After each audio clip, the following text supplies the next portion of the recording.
2022 विधानसभा चुनावों का ऐलान। यूपी में 7 चरणों में चुनाव होगा। प्रथम चरण में 10 फरवरी, द्वितीय चरण में 14 फरवरी, तृतीय चरण में 20 फरवरी, चतुर्थ चरण में 23 फरवरी, पांचवा चरण में 27 फरवरी, छठा चरण में 3 मार्च, सातवां चरण में 7 मार्च, 10 मार्च को होगी मतगणना। इन बातों का चुनाव आयोग रखेगा प्रमुखता से ख्याल। कोविड सुरक्षित चुनाव, मतदाताओं के लिए परेशानी रहित अधिकतम मतदाता भागीदारी, 80 से ऊपर के वरिष्ठ नागरिकों, विकलांग व्यक्तियों और कोविड रोगियों के लिए पोस्टल बैलेट, 80 वर्ष से अधिक आयु के वरिष्ठ नागरिक, विकलांग व्यक्ति और कोविड-19 रोगी डाक मतपत्र द्वारा मतदान कर सकते हैं। महत्वपूर्ण बूथों पर वेबकास्टिंग की व्यवस्था की जाएगी। प्रति बूथ मतदाताओं की संख्या 1500 से घटाकर 1250 कर दी गई है।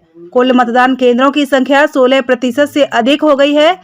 उम्मीदवारों के लिए अपने आपराधिक रिकॉर्ड को सार्वजनिक करना अनिवार्य। राजनीतिक दलों के लिए यह अनिवार्य है कि वे चुनाव उम्मीदवारों के रूप में चुने गए लंबित आपराधिक मामलों वाले व्यक्तियों के बारे में विस्तृत जानकारी अपनी वेबसाइट पर अपलोड करें और स्पष्ट करें कि उस उम्मीदवार का चयन क्यों किया गया। शेड्यूल की घोषणा के तुरंत बाद आदर्श आचार संहिता लागू हो जाएगी। चुनाव आयोग ने एमसीसी दिशा निर्देशों के प्रभावी क्रियान्वयन को सुनिश्चित करने के लिए विस्तृत व्यवस्था की है।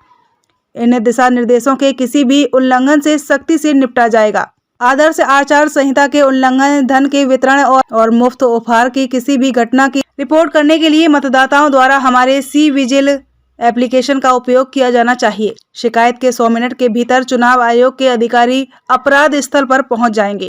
कोविड सुरक्षा मानदंडों के साथ होगा मतदान। जैसे ही ओमिक्रॉन वेरिएंट की वजह से कोविड के मामले बढ़े, ईसीआई ने केंद्रीय स्वास्थ्य सचिव और गृह सचिव, विशेषज्ञों और राज्यों के स्वास्थ्य सचिवों के साथ बैठकें की।